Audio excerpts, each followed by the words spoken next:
সবাইকে আমন্ত্রণ কোল স্পোর্টস 24-এ। আপনাদের সাথে আছি রেদওয়ান শুয়েব। শিরোনাম শুনছিলেন, এবারে পুরো খবর জানাবো। দেশের মাঠে বিদায়ী টেস্ট খেলতে সাকিব আল হাসানকে সর্বোচ্চ নিরাপত্তা দেওয়া হবে। দুবাইয়ে নারী টি-20 বিশ্বকাপ পরিদর্শনে একথা জানিয়েছেন ক্রীড়া উপদেষ্টা আসিফ মাহমুদ সজীব ভুইয়া। দুবাই সফরের কারণও ব্যাখ্যা করেছেন তিনি। তৃণমূলের উন্নয়নে ক্রীড়ার বিকেন্দ্রীকরণে জোর দিচ্ছেন আসিফ। দেশের উদ্ভূত পরিস্থিতিতে কানপুরে শেষ টেস্ট খেলেছেন সাকিব আল হাসান, এমন শঙ্কা অনেকেরই। তবে সাকিব ভক্তদের জন্য সুসংবাদ দিলেন ক্রীড়া উপদেষ্টা আসিফ মাহমুদ। কিংবদন্তি ক্রিকেটারের ইচ্ছা অনুযায়ী মিরপুরেই শেষবারের মতো সাদা পোশাকে দেখতে চান দেশের ক্রীড়ার এই অভিভাবক। যদিও কিছুদিন আগে সাকিবকে নিয়ে করা তার মন্তব্যে যদি কিন্তু ছিল। আমাদের একজন খেলোয়াড়কে অবশ্যই আমরা সর্বোচ্চ নিরাপত্তা দিব এবং যে কোনো ধরনের অভিযোগ থাকলে সেটা তো আইনি বিষয়ে ভিন্ন সে বিষয়ে আমি কোনো মন্তব্য করতে পারি না। আইন মন্ত্রণালয় বিষয়ে একটা স্পষ্টতা দিয়েছে। আমিও ব্যক্তিগতভাবে চাই এরকম একজন প্লেয়ার যার দেশের জন্য এত অর্জন রয়েছে, তিনি বাংলাদেশেই তার যেহেতু টেস্ট শেষ করতে চাচ্ছেন, সে ফেয়ারওয়েলটা পাক। সিরিজ কিংবা বৈশ্বিক ইভেন্ট দেখতে কর্তা ব্যক্তিদের বিদেশ সফর নতুন কিছু নয়। তাই তো জনসাধারণের তির্যক দৃষ্টি আসিফের আরব আমিরাত যাত্রা নিয়েও খোলাসা করলেন ক্রীড়া উপদেষ্টা নিজেই। যেহেতু আমরা হোস্ট, সেই জায়গা থেকে পরিদর্শন করা এবং একই সাথে আইসিসি একাডেমি মাঠ ঘুরে দেখেছি। এখানকার যেই স্পোর্টস ইনফ্রাস্ট্রাকচার, সেটা বাংলাদেশে কিভাবে আমরা করতে পারি এবং বাংলাদেশের স্পোর্টস ইনফ্রাস্ট্রাকচার কীভাবে ভালো করতে পারি আরও এখান থেকে শিখে সেই শিক্ষাটা নিয়ে সেজন্য মূলত আসা আর কি। এক দশক পর টি-20 বিশ্বকাপে নারীদের বিজয়ে উচ্ছ্বসিত আসিফ মাহমুদ। ক্রিকেটে নারী পুরুষের বৈষম্য কমানোয় নজর দিতে চান। তুলনামূলকভাবে তাদের অর্জন বেশি এবং আমরা আশা করছি এই বিশ্বকাপেও তারা একটা ভালো অর্জন দেশের জন্য নিয়ে আসতে পারবে এবং সামনের দিনগুলোতেও তাদেরকে যথাযথভাবে যেন আমরা সেই সম্মানটা প্রদর্শন করতে পারি।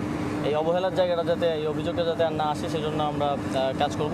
একই সঙ্গে খেলাধুলার শহর কেন্দ্রিকতা থেকে বেরিয়ে আসার তাগিদ ক্রীড়া উপদেষ্টার। বাংলাদেশের ক্রীড়াঙ্গনটা যেভাবে ঢাকা কেন্দ্রিক হয়ে গিয়েছিল, যে কারণে আমরা আসলে আমাদের লাইন আপ এবং প্রান্তিক অঞ্চল থেকে খেলোয়াড়দেরকে উঠিয়ে আনতে পারছিলাম না।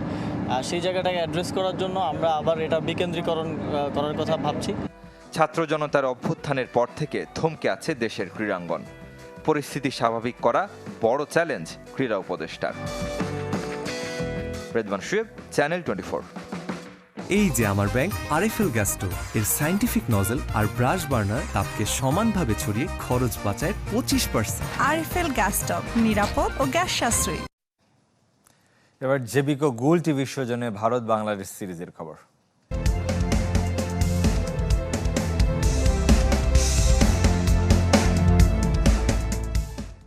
ঐতিহ্যের নগরী গোয়ালিয়রে ফিরছে ক্রিকেট, আর তা স্মরণীয় করে রাখতে নানা আয়োজনের পরিকল্পনা সিন্ধিয়া পরিবারের, যাদের রাজত্ব এই শহরে। সেই পরিবারের যুবরাজ মহানারিয়ামন রাও সিন্ধিয়া জানিয়েছেন, সঙ্গীত, সংস্কৃতি আর খাবার সবকিছুই তুলে ধরা হবে ভারত এবং বাংলাদেশ দলের সামনে। কানপুর থেকে আশিক রুদ্রের আরেকটি রিপোর্ট। ভারতের ঐতিহাসিক শহর গোয়ালিয়র দুর্গ, রাজপ্রাসাদ আর স্থাপত্য শৈলীর সংমিশ্রণে ঐতিহ্যের নগরী। দীর্ঘদিন পর যার সঙ্গে মিশে আছে আন্তর্জাতিক ক্রিকেট, শহরের ঐতিহ্য ও সংস্কৃতি ফুটিয়ে তোলার চেষ্টা থাকবে ঐতিহাসিক ম্যাচটিতে। সঙ্গে ম্যাচের আগে কনসার্ট, যেখানে ভারতের জনপ্রিয় শিল্পীর পাশাপাশি থাকবে স্থানীয় পারফর্মাররাও। এছাড়া ডিজে ও লাইট শো। মধ্যপ্রদেশ ক্রিকেট অ্যাসোসিয়েশনের বিশেষ পরিকল্পনা সরাসরি তদারকি করছে গোয়ালিয়রের রাজ পরিবার। It's a big momentous occasion for us that after 14 years 14 বছর পর আন্তর্জাতিক ম্যাচ হবে এখানে। আমরা সবাই রোমাঞ্চিত। সবাইকে খুশি করার জন্য যা যা করণীয় সবই চেষ্টা করব। ম্যাচের আগে একটা অনুষ্ঠান আয়োজন করতে চাই, তবে সবকিছু নির্ভর করছে বিসিসিআই এর অনুমতির উপর। we're still discussing with the BCCI regulators. গোয়ালিয়রের সুস্বাদু খাবার আর সংস্কৃতির সাথে পরিচিত হতে ভারত ও বাংলাদেশের ক্রিকেটারকে আহ্বানও জানিয়েছেন যুবরাজ। দুদলের সম্মানে নৈশভোজের আয়োজনও করেছে। We're organizing some special menus for their dinners as well. অবশ্যই দুই দলের জন্য বিশেষ ডিনারের আয়োজন করতে যাচ্ছি। আশা করব গোয়ালিয়র আর মারাঠাদের খাবার তাদের ভালো লাগবে। অনুশীলন শেষে বিশেষ ডিনারটি তাদের ক্লান্তি দূর করবে। So that they can enjoy their meals after their practice. রোববার টি-20 ম্যাচে দর্শকের ঢল নামবে প্রায় 30,000 আসনের স্টেডিয়ামে। তাদের জন্য বিনামূল্যে পানি, সেলফি বুথ সহ থাকবে নিরাপত্তা। আশরিক রুদ্র, চ্যানেল 24, গোয়ালিয়র, ভারত। এলো instant milk powder happy cow, যেমন সাশ্রয়ী তেমনি পুষ্টিগুণে ভরপুর। হ্যাপি কাউ ইনস্ট্যান্ট মিল্ক পাউডারের সাথে ফার্মল্যান্ডের চিনি গুঁড়া চাল একদম ফ্রি। এদিকে গতকাল টেস্ট দলের প্রথম বহরে দেশে ফিরেছেন নাহিদ রানা। এই প্রেসারের প্রশংসা করেছেন জাতীয় তারকা ভারতীয় দলের জসপ্রীত বুমরাহ। পাকিস্তানকে হারাতে পারল কেন রোহিত কোহলিদের কাছে ছন্ন ছাড়া বাংলাদেশ, সে কারণ জানিয়েছেন নাহিদ রানা। পাকিস্তানে ঐতিহাসিক সিরিজ জয়, ভারতে গিয়ে বিবর্ণ টিম বাংলাদেশ। দুই সিরিজে বিপরীতমুখী অভিজ্ঞতা। কানপুর টেস্টে টাইগারদের হারাতে রোহিত কোহলিদের জন্য যথেষ্ট ছিল মাত্র 2.5 দিন। বাজে পারফরমেন্সের কথা স্বীকার করে নিতে আপত্তি নেই ক্রিকেটারদের, উইকেটের সাথে তাল মেলাতে ব্যর্থ। পাকিস্তানের উইকেটে ছিল কি স্পোর্টিং উইকেট, আপনি বোলিং ভালো করলে বোলিং, ব্যাটিং ভালো করলে ব্যাটিং। তো ইন্ডিয়া আর পাকিস্তান উইকেট এটাই ডিফারেন্ট, যে ওইদিকে ইন্ডিয়াতে তিন দিন থেকেই বল ঘুরে স্পিনে। দেশের পেস সেনসেশন নাহিদ রানা চেন্নাই টেস্টে নিয়েছিলেন 2 উইকেট। কম্বিনেশন বিবেচনায় সুযোগ হয়নি পরের ম্যাচে। জসপ্রীত বুমরাহ মোহাম্মদ সিরাজকে কাছ থেকে দেখে শেখার চেষ্টা। বুমরাহ বলতেছিল যে অনেক ভালো এফোর্ট দিছো, ভালো বোলিং করছো। এমনিতেই নর্মাল ম্যাচের মধ্যে যা কথা হয়। শুধু গতির উপর নির্ভরশীল হতে চান না নাহিদ রানা, বোলিং বৈচিত্র্য নিয়ে কাজ করার কথা বলেছেন। যত্নবান হবেন ফিটনেসের প্রতিও। সবচেয়ে জোরে বল করতে বলের এরকম কোনো ইচ্ছা নেই। ইচ্ছা আছে একটাই, যে নিজেকে ফিট রাখা এবং টিমের প্ল্যান অনুযায়ী বোলিং করা। এ মাসেই বাংলাদেশ সফরে আসবে দক্ষিণ আফ্রিকা। সাদা পোশাকে প্রোটিয়াদের বিপক্ষে রঙিন হতে চান নাহিদ রানা। আরিফুল ইসলাম, চ্যানেল 24, ঢাকা। টানা পঞ্চম মেয়াদে ফুটবল ফেডারেশন সভাপতি হিসেবে কাজী সালাউদ্দিনের নির্বাচন করা হচ্ছে না, তবে ঠিকই ফুটবল নির্বাচনের প্রধান নির্বাচন কমিশনার থাকছেন মেজবাউদ্দিন আহমেদ। অনুমতি পেয়েছে 133 জনের ডেলিগেশন তালিকা।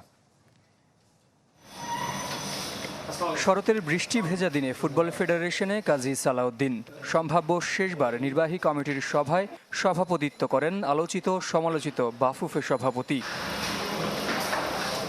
যে সভা থেকে চূড়ান্ত হয়েছে তার উত্তরসূরি নির্বাচনের কর্মপরিকল্পনা, গঠিত হয়েছে নির্বাচন কমিশন, চূড়ান্ত হয়েছে ডেলিগেট তালিকা, আর অনুমোদন পেয়েছে আসন্ন সাফের জন্য নারী দলের বাজেট স্থাপন করেছিলেন। সেটা আজকে আমাদের বার্ষিক আর্থিক প্রতিবেদন অনুমোদনের কথা থাকলেও তা হয়নি।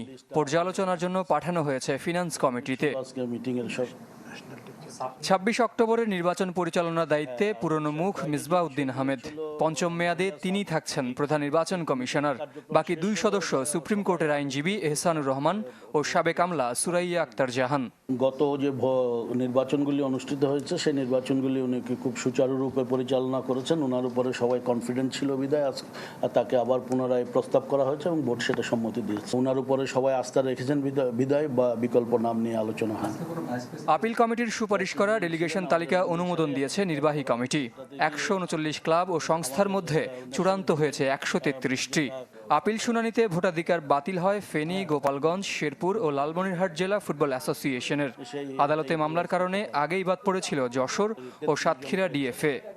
139 জনের বিষয় ছিল, 2 জনের কিন্তু আপনার আগেই এটা তার বিষয়টা সমাধান হয়ে গিয়েছিল। 4 জনকে আপনার যে আপিল যে শুনানির যে বোর্ড ছিল তারা বিভিন্ন কারণে পর্যালোচনা করে তাদেরকে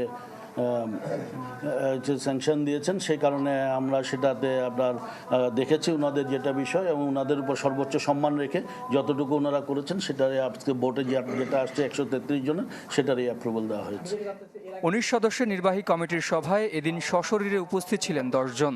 অনলাইনে যুক্ত হন ইমরুল হাসান, জাকির হোসেন, আব্দুল ওয়াদুদ পিন্টু ও ইলিয়াস হোসেন। ছিলেন না 4 সভাপতির 3 জন, কাজী নাবিল আহমেদ, মহিউদ্দিন মহি ও আতাউর রহমান ভুইয়া মানিক। জহের সাগর, চ্যানেল 24, ঢাকা। এরই সাথে শেষ করব কুল স্পোর্টস 24 খেলা সব আপডেট ও রিপোর্টগুলো দেখতে ভিজিট করুন facebook.com/sports24team এই পেজে। ধন্যবাদ সাথে থাকার জন্য।